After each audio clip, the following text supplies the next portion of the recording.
right. What's up, everybody? Just wanted to kind of jump on here, do a little something different today. Just kind of wanted to talk a little bit about my background of where I came from in the past to where I am kind of today. I kind of have a little bit of things I haven't shared with others and kind of some of the struggles I had gone through myself, things I had put myself through in the past. But I figured it'd be good for me to kind of share with everybody so you guys can learn from my mistakes, as well as it kind of helps me to just kind of open up and let people know, what I deal with every day. So for some of you that don't know me too well, might not realize or have known that I am actually a recovering alcoholic. So I've dealt with addiction for quite a long time, to be honest, since I was pretty much like 16, 17. I was a heavy drinker. And luckily, I'm happy to say now I'm 2 years and like 5 months almost sober. So basically, give a long story short, a while back, when I was about 16, I was a normal kid, just kind of going through the high school, playing sports, just doing my own thing. But I had kind of gotten into a little bit of trouble, doing things I shouldn't have done, hanging out with the wrong crowd. But nonetheless, I very quickly got into a position where I found myself in some trouble with the law and got myself kicked out of my mother's home, and ended up getting in a position where my sister took me in. I was only like 16 and a half, almost 17 years old, and really had nowhere to go. So my sister, being the big sister that she wasn't going to let her brother just go from couch to couch, living in other people's homes and dropping out of high school. So she had stepped up and said that she was willing to help me and take me in, because my mother and I weren't seeing eye to eye. And, probably that's probably a story for another day. But it was great. I said, yeah, that's obviously need a place to stay. And she said, I got one rule, and that's you're going to graduate high school. She goes, you're going to work, you're going to help pay the rent, keep the food on the table, and you're going to go to school and do all that at the same time and be good at it. And she goes, the second you think of dropping out or failing out of school, she goes, you're out. So it was a deal. I thought that worked out just fine. And so we came to that agreement, and I ended up rekindling a relationship with my father at the time, because we were kind of estranged from my parents' divorce and whatnot. So that was kind of blessing in disguise, something that kind of good that came out of that scenario is building that relationship back up with my father and growing an even stronger relationship with my sister at the time. And she really did. She stepped up to the plate and really held my feet to the fire, made me produce in many different ways. Kind of put me in a position where I had to learn very quickly how to make money and continue to go to school and just get up and do it every day. And that's what we did. I'd literally go to high school in the morning and pretty much do the bare minimum to kind of get by. Gave up on sports and football, which sucked at the time, but it is what it is. And then after that, I would go after school, I'd go work with my father and with my sister. I didn't have a car at the time, and she would drive me to my dad's garden center. We'd work there. And then from when he closed around 5:30, we'd run up to a restaurant called Crossroads that I hosted, and she did waited tables, and we would take every closing shift we could get just to hang around for an extra hour to get an extra table or two to make some more money. We'd pretty much every night during the week and weekends come home at 11:30, midnight. I'd do the 20 minutes of homework that I knew I had to do, and go to bed and feed myself and go to bed, and then get up and do it all over again.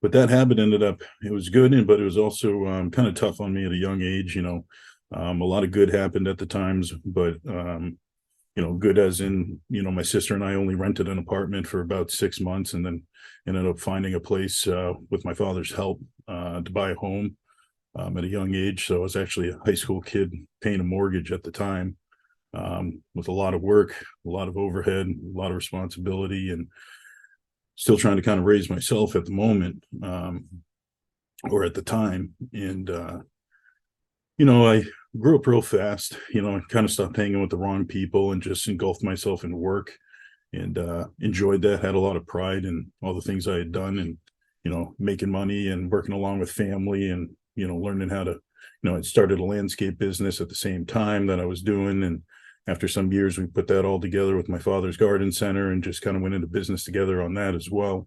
Um, but the problem that kind of happened was I was so young, working so much, I ended up relying on kind of alcohol and drugs to kind of just escape from having all that stress. So any spare time I would have, I would be drinking or abusing some sort of drug or whatnot, and just to kind of have a little bit of break from that constant runaround, constant amount of work we were doing. So I didn't really have an escape. I didn't have time to go hang out with friends or go to, really do anything. Barely dated at the time. And then, that became a habit of every day drinking, every day working too hard, to the point where, I was 20 years old and literally working 75, 85-hour weeks, 7 days a week. And finally graduated high school before that, of course. And just kind of got to the position where I was in such a routine of working constantly and trying to better myself, had no hobbies, nothing really, for friendships or anything like that. And I just relied on the only way I could kind of break away and from the stress was pretty much alcohol. And, fortunate for me at the time, when I was 16, 17, 18, 19 or whatever, whenever I was underage, I always looked at least 21 plus. So it wasn't tough to go to the store and buy whatever I needed. And so those kind of chains of events went on for quite a while, and was lucky enough at a party one time, or not a party, but a friend's gathering. I kind of got away for once and actually went over to a buddy's house, and we were drinking and playing cards, and ended up bumping into what ended up being my future wife, the love of my life, Jacqueline. We ended up started dating, and life just started getting better, but I just kept overworking myself, thinking that's the only way I was going to get ahead, because I wasn't going to college, I wasn't doing anything else, but just wanted to work and put money in my pocket and keep the mortgage paid, and didn't want to let my sister down. And this was a girl, my sister, that had taught me everything from how to save 2 pennies to balance a checkbook to clean up after yourself. When you're 16, you don't kind of learn that on your own. Somebody had to tell me. And like I said before, grew up real quick, but if it wasn't for her and my father, and I still would have been a shithead kid just going down the wrong path. But from that whole time, from pretty much 16 till when I ended up eventually getting fully sober at 30, for years and years and years, I just drank constantly, and would work. And Jackie and I ended up moving in together, and at first it was fun. I'm sure for her, we'd kind of party and have some cocktails, have some good times, and fell in love. But it wasn't very long until she realized probably that that Dave has a alcohol problem. And so I'm sure that was tough for her. We've gone over and addressed each other's feelings about it now, but kind of fast forward a little bit. I remember when my father got married, I think I was maybe 24 at the time when him and Renee got married. I saw a wedding picture, and it was myself with my sister, and then there was another one of myself and my girlfriend at the time, my now my wife, Jackie. And here she is, this stunningly beautiful woman. Had caught the attention of everybody. And standing next to her is this fat slob, 300 pound, pretty much 300 pound fat ass. which was me, drunk as can be, with the sun hadn't even gone down, and I'm drunk at my father's wedding, and I'm his best man. And I don't remember much of a speech. I don't remember much of anything. And I just remember that moment I wanted to make a change. And I ended up sobering up pretty quick, signing up to a gym, and ended up losing 85 plus pounds at the time, or even more. I got down to like 180 pounds, and, just applied the same logic, though, of my work, just overworking, overtraining, barely eating, and doing anything I could to accomplish my goals, and of just not being that fat guy in the picture anymore. And that only lasted so long because I didn't put the right things in place to make sure that I stayed sober, or didn't have the right tools around me to make sure that, if any hiccups did come my way, that I knew how to handle them. I never really opened up and told my family that I was an alcoholic, and wasn't long, but probably was sober for a year and a half and cleaned up my physique, cleaned up my life, but slipped back into drinking again.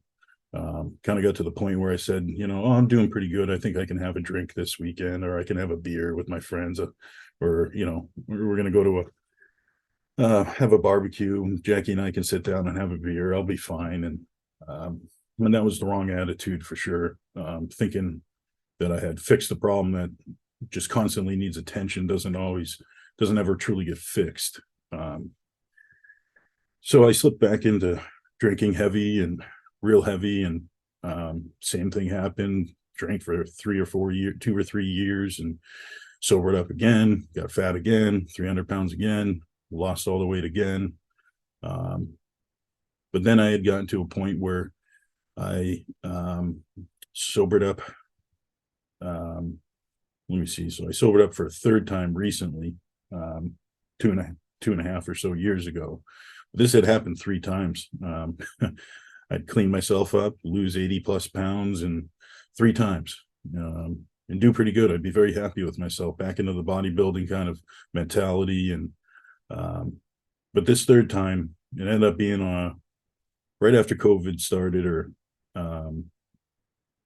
it was October of 2020, and I ended up just kind of got to the point where I had quite a few bad nights, not just bad nights, but ended up having quite a few months and months of buildup of just blacking out every night, which had happened for quite a long time.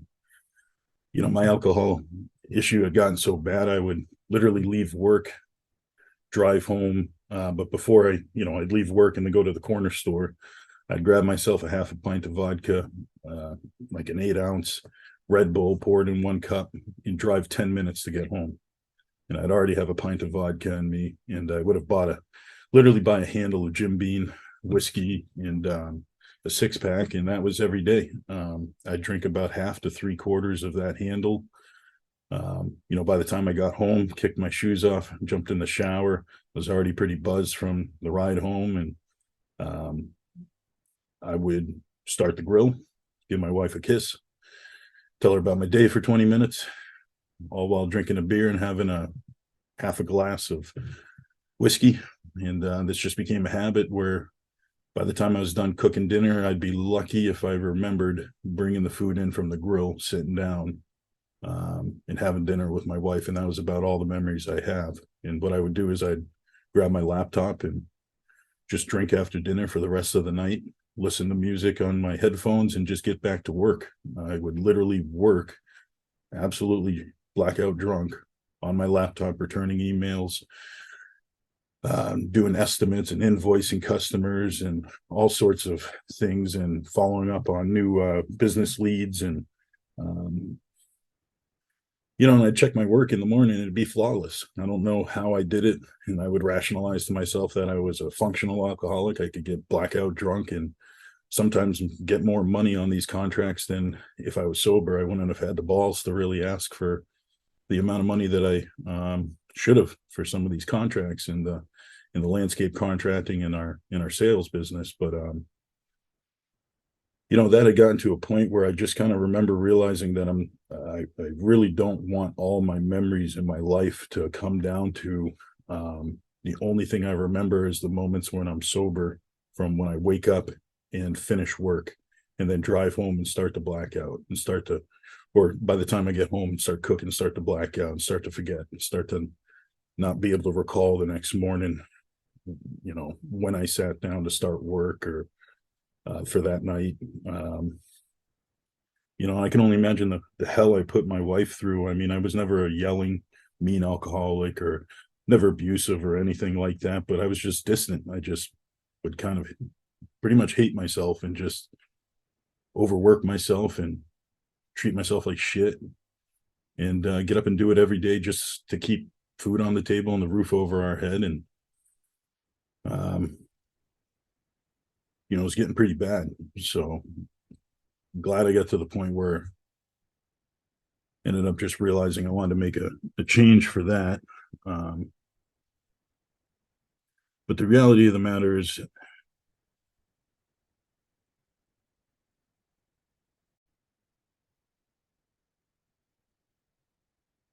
but nonetheless, I had gotten to a point where,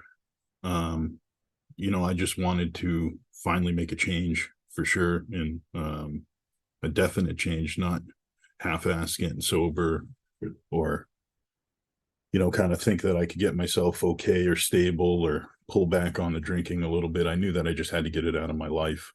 And, I just remember not wanting to feel like every night was just a blackout, and I can't remember the times with my wife. I can't remember our conversations. I don't know how her day went because I couldn't remember.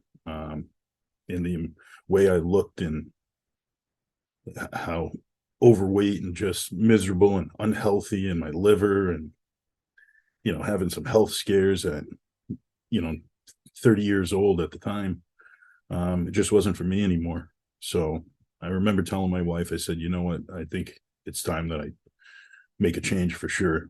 And I'm going to come clean to my family, tell them all about what I'm going through, what I've been going through for some years. And same with my employees. I actually sat down in my business and rounded up all my employees and ended up telling them there's something I need to talk to you guys about, and kind of told them where I was coming from and a little bit of the depression and alcoholism and overworked and overstressed I was, and that I was going to make some changes, and that I was going to be going into an alcohol detox. I never actually went to a rehab facility, but I did go to a 3-day detox at the Tewksbury Hospital, State Hospital, during COVID of all times, because I wanted to make sure that I didn't actually die from withdrawing from alcohol, because I had gotten to the point where drinking 3/4 of a handle and a pint of vodka every day and getting up without even a hangover. I knew it wouldn't be good if I just stepped away and tried to do it on my own. I had heard of people dying from that way. I actually had a friend that had happened to as well, an old high school friend. So that helped by keeping myself accountable, by telling everyone what my plans were, what my intentions were, what I'm going to do about it. So that way they can hold my feet to the fire and say, Dave, you said you were going to do something and now you're going back on your word, which is something that would drive me crazy. So I didn't want to put myself in a position to be a liar or be, or just not doing what I said I was planning on doing. So, nonetheless, I remember I asked my father to drive me when a bed opened up, and about 2 days later, a bed opened up on the 28th and October 28th of 2020, and I checked into the detox. And to be honest, it was probably the worst hospital I've ever seen. It's an old hospital. I'm sure there's a lot of good to it in many ways, but this detox facility is just where all sorts of people that are from myself to people that are homeless off the streets or detoxing there, people that have just gotten locked up or, I'm going to go to jail for a while or detoxing there first and then moved over to the prison next door. And,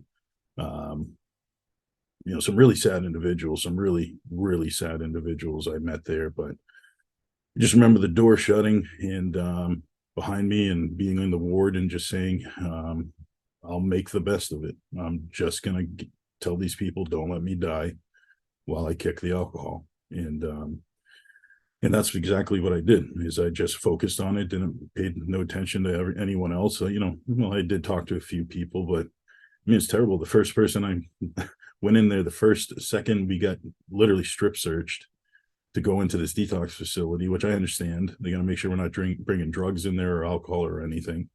And the kid in front of me had fentanyl um, somewhere in his underwear or crammed up, who knows where. And they kicked him out right there in front of me. And little did I know I was the only one paying to go. I literally shelled out the money for whatever it was, almost $2,500 to do this detox, where everyone else is kind of court mandated to do it, or insurance might cover it or whatnot.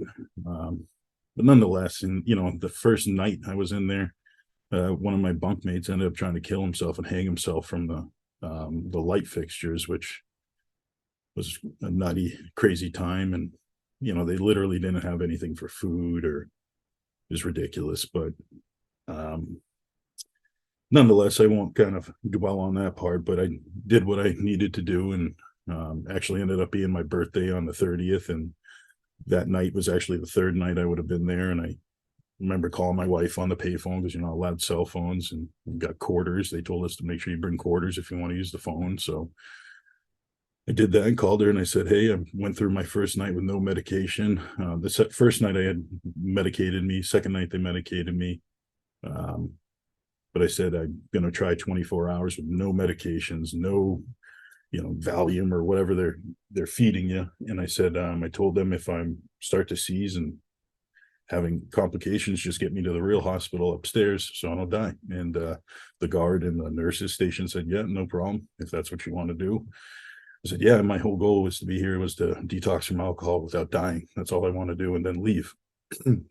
So I did that, and I felt comfortable in being honest with myself that I thought I was fine, and ended up calling my wife, and she picked me up. And actually, it's kind of funny, about an hour, so it's actually my birthday, and then an hour or two later it starts snowing, and I end up calling my employee saying it's time to go plowing, and I just went back to work, and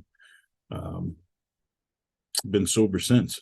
So I'm happy for that, for sure. And it's something I'm proud of, to say that I am finally sober, and I finally feel comfortable that alcohol won't be part of my life any longer, or drugs or anything like that. And I also made a point to put other things into play. I called to get a counselor, to talk to a counselor. At the time, we had to do like the telemeetings, the Zoom meetings, because everybody was still in lockdown. And so I did that, whether I had something to talk about or I felt I needed counseling or not. It didn't matter. I just said I want to put something in place so I can talk to someone and have work problems out if I have to, or social problems. How do I deal with going out and not drinking when all your urge is to want to drink when you go to the bar or go out to dinner? How do I deal with going to a package store just to grab a Gatorade if there's nothing but liquor around me? I don't really know how to approach those things, other than try to be a tough guy and deal with it. And so I wanted to put some tools in my, have some tools in my tool belt to kind of address these things. And I'm glad I did that. And I'd always been honest with my wife, but the only thing I was dishonest about in my relationship with her was my drinking. I never hid it necessarily. Well, I would hide the extent.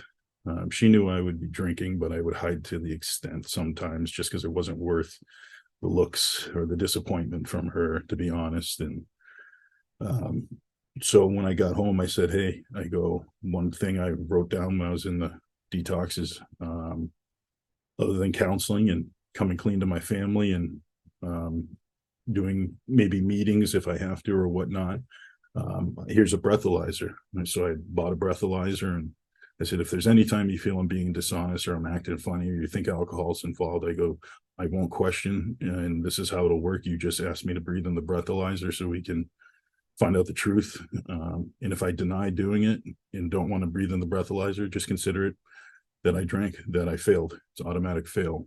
And luckily we haven't actually had to use it, because our communication got massively better with me being comfortable telling her how I was feeling or what was going truly through my mind rather than holding my feelings in all the time. So, um, and then from that moment, I pretty much just started deciding that I was again a 300-pound chunky dude, and I decided it was time to lose some weight, get back in shape. And at the time, my wife was already killing it in the gym, and was working along with Gasp and Better Bodies as a brand specialist for them. And I ended up just started lifting again, started dieting again, all the things I had known how to do. I just never hadn't wanted to do them when I was drunk. Um, but the bodybuilding life I ended up starting to live again, and it was just been a lifesaver because I look at it as the same kind of approach. You take with alcoholism, or being sober, you take things one day at a time to approach a long-term goal or hopefully achieve a long-term goal. And that's the same thing with bodybuilding. You're trying to improve daily, so that way the long-term effect can be accomplishing some sort of goal you set out to do. So in a way, I kind of switched one addiction for the next, but in a different manner, with a different mindset and a different approach, and understanding of I'm trying to better myself, not mask feelings that, not mask stress or anxiety or depression or trying to get away from anything. I would approach my problems head on. And it's been amazing. And here I am almost 2.5 years later, and haven't had a drop, in the best shape of my life I've ever been. The relationship with my wife is better than I could ever dream of. I couldn't have a better person by my side. My family supports me. I'm very blessed in many ways. I never got myself a DUI, never lost my home, never wasted a ton of money. I just hurt myself a lot. So nonetheless, this is something I just wanted to share. I figured it would be good to let people in on my background, and it's part of why I enjoy helping people, because a lot of people think that some goals are just insurmountable or they can't achieve them or they're impossible. And trust me, I understand that, because I was at a point when I was sitting in that detox telling myself I'll never be able to be the man that I would like to be someday, but I can try. And I did one day at a time and just kept working on it. And next thing I know, I'm accomplishing goals I never thought I could. So if this helps anybody, just kind of being able to relate to where I'm coming from, we all have something we had to overcome. You either work on your problems head on and approach them like you're going to kick some ass and address it and take what you want, or you lose and you fold and you succumb to the issue, or you succumb to that addiction, or and everything else around you, and you give up will go away. If I continue to drink, I wouldn't have the amazing life and wife and family, and I wouldn't know all the people that I know now. The great companies that stand by me, like Gasp and Better Bodies and First Attachment and Spec Ops, and I have a great coach that is a friend of mine, and a great gym that supports me, and built a great business of coaching coaching others as well. And I wouldn't be able to do that if I didn't believe in myself and didn't try. So hopefully you guys can take that lesson and take my experience and apply it to your lives, and realize that, if you just try to get an accomplishment every day, even if it's the smallest accomplishment to you, those things will add up. And you can build a dollar one penny at a time. As Branch Warren has said, you can climb a mountain. If you look at it right up first, it looks like a really tall, impossible feat to climb that mountain. But if you put your head down and do one step at a time, before you know it, you're halfway up there, and you're only going to keep going even further. So let me guys know what you think about what you're thinking in the comments below. If there's anything I can do to help you and to change things for yourself for the better, reach out. You can get me on my Instagram at Mr._Mrs. Blue Collar Bodybuilding. I'll put it down here, or an image on the image in the video. But reach out. I'm not afraid to kind of show the tough times I've been through. I'll actually end up probably do it right now, put a video of myself drunk, passed out in my garage, a video that is something that you can literally hear me hit my head on the hand railing as I'm passed out there. And it's a video I'm not proud of. I'm ashamed of it. I hate talking and seeing it, but I wanted to keep it so I can remember that what my rock bottom kind of looks like. So nonetheless, hope this helps everybody. Hope this helps anybody in any way. I got a lot of friends, unfortunately, that have been through a lot of tough things in their life that I hope to maybe get them on here and help tell about their story. It might help them. It might help others that are watching realize that we all have problems we can work through and nothing is impossible. Anyways, let me know what you think in the comments below. Be sure to like and subscribe, and I will catch up with you guys soon. Thanks for watching.